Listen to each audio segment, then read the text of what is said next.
राजस्थान स्वास्थ्य विज्ञान विश्वविद्यालय के इस अष्टम समारोह में दीक्षांत समारोह के शुभ अवसर पर मैं आप सबको बधाई देता हूं। जिन विद्यार्थियों को आज उपाधि एवं पदक प्राप्त हुए हैं उन्हें भी मेरी बहुत बहुत बधाई। मैं उन सबके उज्जवल भविष्य की कामना करता हूं और सबसे अधिक मैं उन डॉक्टर्स को बधाई दूंगा जिनको आज मानद उपाधि दी गई है। डॉक्टर अशोक जौहरी जी, डॉक्टर अनिल भंसाली जी, डॉक्टर वंशी साबू जी, डॉक्टर के.आर. बालकृष्ण जी, इन सब लोगों को मेरी तरफ से हार्दिक बधाई। तैतरीय उपनिषद में शिक्षा समाप्ति पर आचार्य शिष्य को अंतिम उपदेश प्रदान करते थे और उसके शिक्षा प्राप्ति की घोषणा किया करते थे। आचार्य जो अंतिम शिक्षा प्रदान करते थे उसमें सत्य के आचरण, धर्म के आचरण के साथ ही और भी बहुत सारी बातें, परंतु जो सबसे महत्वपूर्ण बात आती है उसका भावार्थ है अहंकार शून्य होकर विवेकपूर्ण अपने ज्ञान का उपयोग करना। यह विशेष रूप से उस समय गुरुकुल में बात कही जाती थी और उसको व्यवहारिक जीवन में लोग आचरित करें, इस पर जोर दिया जाता था। यह जो अंतिम शिक्षा होती थी वह समावर्तन संस्कार कही जाती थी। वही आज का दीक्षांत समारोह है। आज के दीक्षांत समारोह में स्वर्ण पदक वितरित किए गए हैं, उपाधियां दी गई हैं। मैं कहना चाहूंगा कि 9 जो स्वर्ण पदक वितरित किए गए हैं उसमें सब की सब 100% छात्राओं को स्वर्ण पदक प्राप्त हुआ है। तेरे इस छोटे से ढक्कन से मेरे पूरे कपड़े महक जाते हैं। तेरी झाग से मेरे पूरे कपड़े साफ हो जाते हैं। Oswal detergent liquid. छात्राओं का चिकित्सा के क्षेत्र में इस प्रकार का उत्कृष्ट प्रदर्शन हमारे समाज की प्रगतिशीलता को दर्शाता है तथा नए भारत को पुनः विश्व गुरु के रूप में स्थापित करने में सहायक सिद्ध होगा, इस बात की तरफ भी ये इंगित करता है। छात्रों को इस संबंध में विचार करना चाहिए।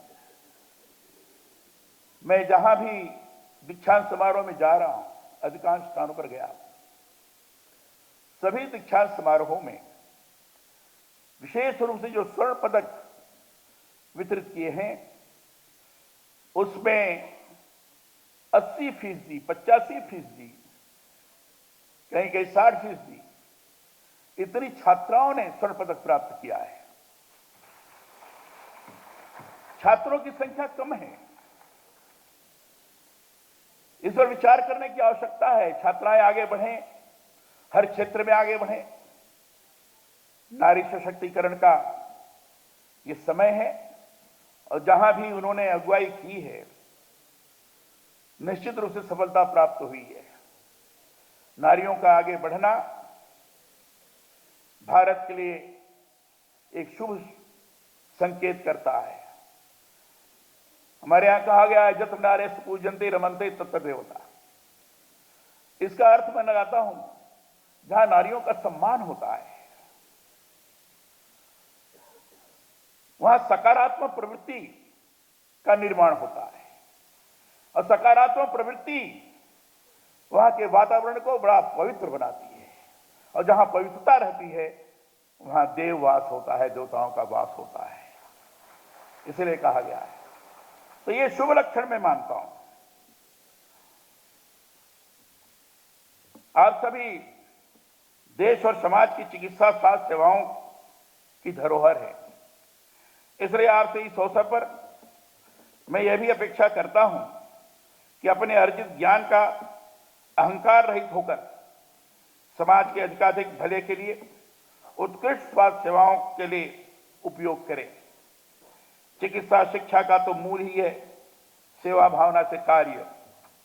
हमारे यहाँ चिकित्सा से जुड़ा ज्ञान और विज्ञान आरंभ से ही अत्यधिक समृद्ध रहा है। अतीत में जाएंगे तो यह भी पाएंगे कि इस ज्ञान में वैदिक काल से ही हम अग्रणी रहे हैं। ऋग्वेद में अश्विनी को देवताओं का कुशल वैद्य कहा गया है, तो अथर्ववेद में आयुर्वेद के ज्ञान और व्यवहार के साथ रोगों के प्रतिकार तथा औषध संबंधित अनेक उपयोगी तथ्य मिलते हैं। अथर्ववेद में विभिन्न प्रकार के ज्वरों, अतिसार, पाचन से जुड़े लोगों के उपचार के बारे में भी बहुत महत्वपूर्ण जानकारियां हैं। भगवान बुद्ध के समय तो चिकित्सा से जुड़ा विज्ञान और अधिक समृद्ध हुआ। हमारे जो जातक ग्रंथ हैं उनमें बुद्ध के समय के चिकित्सा ज्ञान के बारे में विस्तार से जानकारी मिलती है। तक्षशिला विश्वविद्यालय हमारे यहाँ शिक्षा के प्रमुख केंद्र के साथ चिकित्सा से जुड़े ज्ञान का भी विश्व का प्रमुख केंद्र रहा है। दूर दूर से यहाँ विद्यार्थी शिक्षा प्राप्त करने आते थे। मैं अभी एक पुस्तक पढ़ रहा था। प्राचीन जो भारतीय ज्ञान परंपरा है, कम से कम पानी में दे सफाई बेशुमार। इसमें है नेचुरल ऑयल। ये कपड़ों के संग हाथों का भी रखे ख्याल। तो आज ही करें इस्तेमाल ओसवाल ओसवाल ओसवाल। ओसवाल, हर रिश्ते का रखे ख्याल। उस पर इसमें महान चिकित्साचार्य जीवक के बारे में पूरा एक अध्याय है। बहुत रोचक कहानी है जीवक की। मगध नरेश बिंबिसार के पुत्र अभय को एक नवजात शिशु वन में पड़ा मिला। वह उसे अपने घर ले आए, नाम रखा जीवक। उसे खूब पढ़ाया लिखाया और फिर उच्च शिक्षा प्राप्त करने के लिए तक्षशिला विश्वविद्यालय भेज दिया।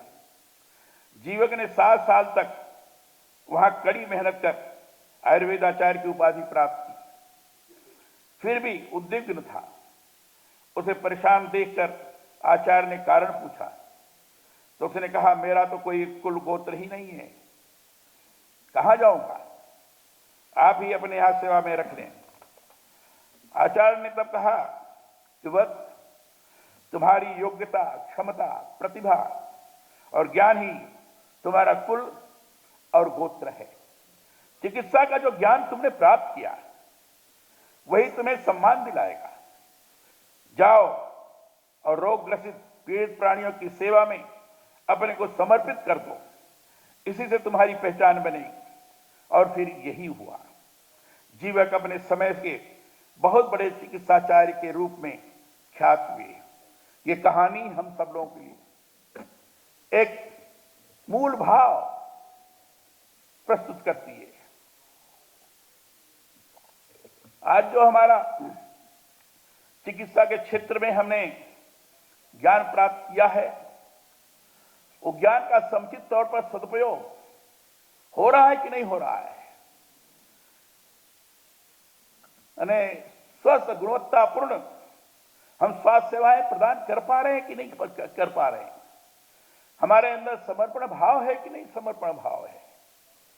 रोगी को देखकर रोग के प्रति सजग रहते हुए उसके अनुरूप उसकी चिकित्सा करना और उसके मन के अंदर इस तरह का भाव पैदा करना, यही व्यक्ति, यही डॉक्टर सही माने में मेरा सेवा कर सकता है और मेरे लिए समर्पित रूप से कार्य कर रहा है। यह मनोविज्ञान बनाना बहुत आवश्यक है। इसकी आज बहुत आवश्यकता है। अगर ये ढंग से चला तो हम कह सकेंगे गुणवत्तापूर्ण ढंग से सारी चीजें हुई हैं।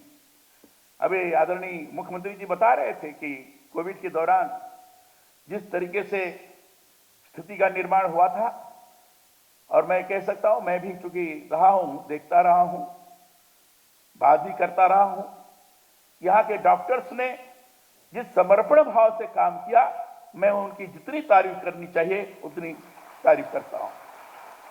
बहुत समर्पण भाव से काम किया और एक विश्वसनीयता का सृजन हुआ। लोगों को लगा कि कोविड हो गया और चिकित्सालय में हम पहुंच जाएंगे तो हमारी समुचित तौर पर चिंता की जाएगी। यह स्वरूप बनाने की आवश्यकता है, और यह अगर स्थिति हमने अपना निर्माण कर लिया तो हमें किसी प्रकार के परिचय की और आवश्यकता नहीं है। हम किस कुल के हैं, किस गोत्र के हैं, इसका प्रश्न नहीं रह जाता। इसलिए जीवक की जो कहानी है इस बात का बोध कराती है। रोगी की शल्य चिकित्सा कर, पेट चीरकर आंतें ठीक कर, पुनः पेट सिलकर दवाओं से ठीक करने, असाध्य से असाध्य रोगी को अपने उपचार से लाभान्वित करने और मरणासन रोगियों को परिचर्या से ठीक करने के बहुत सारे काम जीवक ने बाद में किए।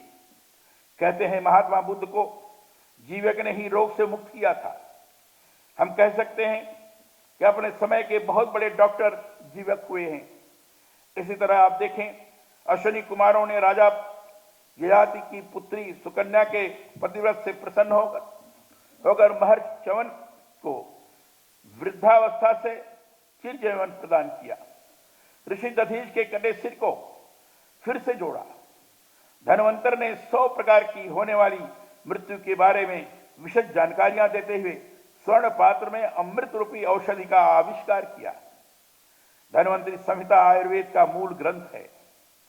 इसी से प्रेरणा प्राप्त कर आचार्य सुश्रुत और चरक ने चिकित्सा के और नए ग्रंथ तथा संहिताएं लिखी। हम सभी ने च्यवनप्राश का नाम सुन रखा है। च्यवन ऋषि ने ही सबसे पहले जड़ी बूटियों के संयोग से च्यवनप्राश नाम की औषधि बनाकर उसके सेवन की विधि बताई थी। च्यवन भृगु ऋषि के पुत्र थे। चरक संहिता चिकित्सा का बहुत महत्वपूर्ण ग्रंथ है। इसमें शरीर शास्त्र, गर्भशास्त्र, औषध शास्त्र आदि पर गहन शोध और अध्ययन है। आज के जो बहुत प्रचलित शुगर, टीबी, हार्ट अटैक आदि रोगों के कारण उनके उपचार का बहुत महत्वपूर्ण ज्ञान चरक संहिता में है। इसी तरह सुश्रुत ने सर्जरी और ऑपरेशन से जुड़े चिकित्सकीय ज्ञान के महत्वपूर्ण सूत्र हमें दिए हैं। सुश्रुत संहिता आधुनिक जो प्लास्टिक सर्जरी होती है उसके बारे में भी विस्तार से बताती है। सबसे बड़ी बात सुश्रुत संहिता की यह है कि इसमें 42 किस्म की सर्जरी और ऑपरेशन के बारे में महती जानकारियां दी गई। सुश्रुत ने तो अपने समय में प्रसव, मोतियाबिंद, कृत्रिम अंग लगाने, जटिल शल्य चिकित्सा आदि के बारे में भी विशद ज्ञान दिया है। मैंने थोड़ा बहुत इस संहिता का अनुवाद पढ़ा है और आश्चर्य हुआ कि कितने युगों पहले ही हमारे इस महान आचार्य ने भविष्य के सबसे अधिक प्रसारित रोगों के बारे में इतना सूक्ष्म विश्लेषण किया है और उपचार के उपाय बताए। अश्विनी कुमार, धन्वंतरी, चरक, सुश्रुत, च्यवन, अत्रि आदि हमारे जो प्राचीन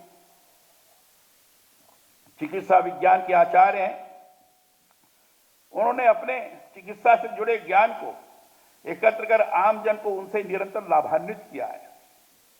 मैं यह मानता हूं कि यह जो भारतीय ज्ञान रहा है वही आज के आधुनिक ज्ञान का बहुत बड़ा आधार भी है।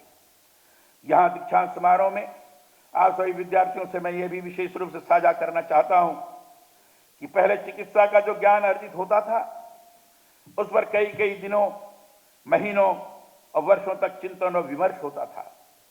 कोई आचार्य जब चिकित्सा के किसी विशेष क्षेत्र में अपने स्तर पर अनुसंधान कर नई खोज करते और उसकी सफलता का रोगी पर परीक्षण कर लेते तो अपने उस ज्ञान को फिर सार्वजनिक सभाओं में विशेषज्ञों के साथ चर्चा कर बांटते थे। इस पर फिर नए नए आयामों पर चर्चा होती थी। फिर किसी एक सर्वसम्मत चिकित्सा से जुड़े विशेष ज्ञान पर सहमति बनती थी और यह जो सहमति बनती थी वही फिर संहिता के रूप में लोगों के सामने आती। चरक संहिता, सुश्रुत संहिता आज जो आयुर्वेद के महान ग्रंथ हैं वे इसी तरह व्यापक विमर्श के बाद संहिता रूप में हम सबके सामने आए हैं। मैं चाहता हूं आपका यह विश्वविद्यालय इस तरह का हमारा जो प्राचीन ज्ञान है, हमारी जो चिकित्सा से जुड़े ज्ञान की संहिताएं हैं, उनको आधुनिक संदर्भों में परखते हुए भविष्य की किसी कार्य योजना पर आगे बढ़े। पुराना जो हमारा यह ज्ञान है वह भविष्य के लिए महत्वपूर्ण सूत्र हो सकता है। मैं चाहता हूं परंपरा की इस आलोक में आप आगे बढ़ें, अपने आधुनिक ज्ञान से जुड़े अनुसंधान और रोगी पर होने वाले सफल परीक्षणों के संदर्भ में होने वाली अनुभूतियों को एकत्र कर उनका डॉक्यूमेंटेशन करें। इसी से आज के संदर्भों से जुड़ी और चिकित्सा क्षमताएं आ सकेंगी जो आने वाली पीढ़ी के लिए बहुत उपादेय होंगी। मेरी अपेक्षा है कि पुस्तकालयों में प्राचीन चिकित्सा संहिताओं के जो संस्करण हैं उन्हें प्राप्त कर उनके डिजिटलाइजेशन करते हुए ई लाइब्रेरी के जरिए हरेक चिकित्सा महाविद्यालय में उपलब्ध कराने की किसी परियोजना पर भी आपका यह विश्वविद्यालय कार्य करे। भारतीय भाषाओं में अधिकाधिक रूप में इनके अनुवाद प्रकाशित हों। मैं तो बल्कि ये भी कहना चाहता हूं कि देश के तमाम चिकित्सा विश्वविद्यालयों को चाहिए कि वह आधुनिक चिकित्सा ज्ञान के साथ अपने यहाँ अध्ययन करने वाले विद्यार्थियों को भारत के इस महान चिकित्सीय ज्ञान से भी लाभान्वित करें। एक बात और आपसे करना चाहता हूं, हमारा जो आज का चिकित्सीय ज्ञान है उसके संबंध में यह बात भी देखी जाए कि कैसे वह युगानुकूल, सस्ता, सुलभ और आम रोगियों के लिए अधिकाधिक उपयोगी बने। अभी चिकित्सा एवं स्वास्थ्य सेवाओं के अंतर्गत एक बड़ी जो बात मैं देख रहा हूं वह यह है कि विशेषज्ञ चिकित्सा क्षेत्रों की और हम तेजी से आगे बढ़े हैं। यह अच्छी पहल है। अलग अलग रोगों की गहन समझ से उस क्षेत्र में विशेषज्ञता को बढ़ावा मिलना ही चाहिए। पर मैंने यह भी महसूस किया है कि किसी एक रोग का विशेषज्ञ चिकित्सक दूसरे किसी रोग के बारे में कुछ भी राय नहीं देता, सीधे इस तरह के मामलों में दूसरे डॉक्टर को रेफर कर देता है। अपनी विषय पर पकड़ अच्छी बात है, पर रोग से जुड़ी समग्र जानकारी और उसे रोगी को थोड़ा बहुत लाभान्वित करने के लिए भी कार्य करना चाहिए। यह नहीं कि आपका विषय नहीं है तो इसके बारे में कोई भी बात ही नहीं करे। आपके उपचार से किसी दूसरे रोग के बढ़ने की आशंका, दूसरे रोग से जुड़े प्रभाव की भी अनदेखी नहीं होनी चाहिए। इसी तरह मशीनों पर इधर जो निर्भरता बढ़ी है उसको भी कैसे कम किया जाए। ओसवाल फूल झाड़ू, शादी और ये दोनों ही लंबे चलेंगे। ओसवाल फूल झाड़ू, ओसवाल हर रिश्ते का रखे ख्याल। इस पर ध्यान दिया जाए। कोई भी मरीज कहीं भर्ती होता है तो उसको सारे के सारे टेस्ट करवाने के लिए कहा जाता है। यह ठीक है कि डायग्नोसिस से रोग का पूरा पता चलता है, पर वास्तव में जिस रोग की आशंका हो उसी के टेस्ट कराए जाए।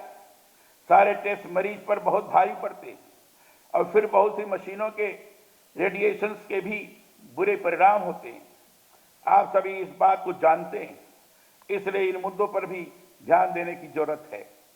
मैं इस दीक्षांत समारोह में जोर देकर यह बात भी आप सभी से कहना चाहता हूं कि चिकित्सक को रोगी भगवान समझता है। उससे बहुत अधिक अपेक्षाएं रोगी की होती है। कई बार मरीज के साथ अच्छा व्यवहार, उसको ठीक से सुन लिया भी जाता है तो उसका बहुत सकारात्मक असर उसके ऊपर पड़ता है। किसी अस्पताल में जब रोगी आता है तो बहुत डरा हुआ होता है। ऐसे में वह बहुत जरूरी है कि पहले उसके डर को कम किया जाए। मनोवैज्ञानिक रूप से रोगी को सांत्वना देने के रूप में किया गया व्यवहार जो कार्य करता है, कई बार वह दवाएं भी नहीं कर पाती है। इसलिए इस पर भी चिकित्सा शिक्षा में विशेष ध्यान दिया जाए। राजस्थानी में कहावत है, पहलो सुख निरोगी काया, दूजो सुख धन और माया। तो आप समझ सकते हैं कि पहला सुख निरोगी काया है, इसके बाद दूसरी चीजें हैं। आप सभी चिकित्सकों से मेरा आग्रह है कि कैसे द्वेष और समाज निरोग रहे, कैसे देश और समाज निरोग रहे, इसके लिए प्रतिबद्ध होकर सेवा भाव से आप कार्य करें। चिकित्सक को इसीलिए भगवान कहा गया है कि वह असाध्य से असाध्य रोग का भी इलाज कर मरीज को नया जीवन देता है। हमारे यहाँ कहा भी गया है चिकित्सा नास्ति निष्फला, अर्थात चिकित्सा सेवा कभी निष्फल नहीं होती है। चिकित्सा कार्य करते हुए चिकित्सक को धन धान्य तो प्राप्त होता ही है, यश भी मिलता है। मरीज की सेवा करने पर पुण्य भी साथ में प्राप्त होता है। चिकित्सक को चाहिए कि वह इस बात को सदा अपने हृदय में रखें कि उनका पहला कर्तव्य मानव मात्र का कल्याण है। इस विश्वविद्यालय का उद्देश्य स्वास्थ्य विज्ञान के क्षेत्र में उच्च शिक्षा प्राप्त करना ही नहीं है, बल्कि स्वास्थ्य शिक्षा की सामाजिक उपयोगिता को स्थापित करना भी है। मैं चाहता हूं विश्वविद्यालय द्वारा चिकित्सा अनुसंधान तथा मानव सेवा के प्रति समर्पित भावना वाले अच्छे चिकित्सक, नर्सिंग कर्मी, फार्मासिस्ट व अन्य पैरामेडिकल स्टाफ समाज को उपलब्ध हो, इसके लिए सभी समर्पित होकर कार्य करें। आधुनिक जीवन शैली, खान पान एवं वातावरण से पिछले कुछ समय के दौरान नई व्याधियां भी तेजी से फैल रही हैं। इसलिए चिकित्सा की शोध परंपरा इस रूप में विकसित हो जिसके तहत इनकी निदान, उपचार एवं रोकथाम हेतु नवीन विषयों, संभावनाओं और चुनौतियों पर भी विशेष रूप से कार्य हो।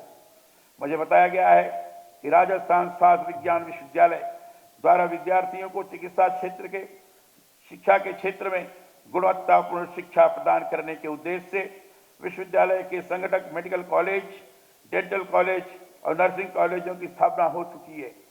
राज्य सरकार द्वारा विश्वविद्यालय के अधीन स्थापित इंस्टीट्यूट ऑफ पब्लिक हेल्थ में MPH कोर्स भी प्रारंभ किया जा चुका है।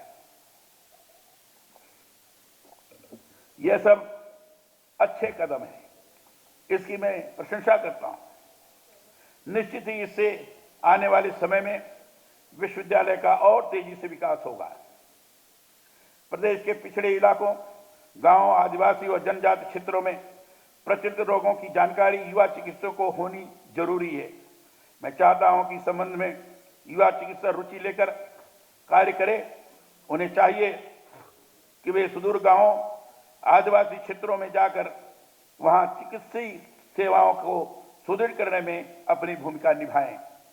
यह सुखद है कि विश्वविद्यालय द्वारा सामाजिक दायित्व के तहत प्रथम चरण में अजमेरी पूरा गांव, द्वितीय चरण में वाटिका और तृतीय चरण में बिलवा गांव को गोद लिया जाकर वहां विकास कार्य के लिए कार्रवाई की जा रही है।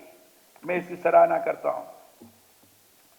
मैं चाहता हूं हमारे देश के प्रतिभावान चिकित्सकों एवं वैज्ञानिकों को देश के भीतर ही उचित चिकित्सीय एवं शोध परिवेश मिले, जिससे कि हमारे चिकित्सक एवं वैज्ञानिक विदेश पलायन की ओर आकर्षित नहीं हों। मुझे विश्वास है यहाँ से पढ़कर निकली यह पीढ़ी स्वस्थ राष्ट्र और स्वस्थ समाज के निर्माण में अपनी महत्वपूर्ण भूमिका निभाएगी। बृहदारण्यक में उपनिषद का मंत्र है, सर्वे भवन्तु सुखिनः, सर्वे सन्तु निरामया, सर्वे भद्राणि पश्यन्तु, मां कश्चित् दुर्भाग् भवेत्। अर्थात सभी सुखी हुए, सभी रोग मुक्त रहें, सभी मंगलमय घटनाओं के साक्षी बने और किसी को भी दुख का भागी न बनना पड़े। यह मंत्र ही आप सभी का और हमारा जीवन उद्देश्य बने। दीक्षांत समारोह के लिए एक बार पुनः आप सभी को बधाई और उज्जवल भविष्य की कामनाएं। बहुत बहुत धन्यवाद। कम से कम पानी में दे सफाई बेशुमार। इसमें है नेचुरल ऑयल, ये कपड़ों के संग हाथों का भी रखे ख्याल, तो आज ही करें इस्तेमाल। ओसवाल, ओसवाल, ओसवाल। ओसवाल, हर रिश्ते का रखे ख्याल।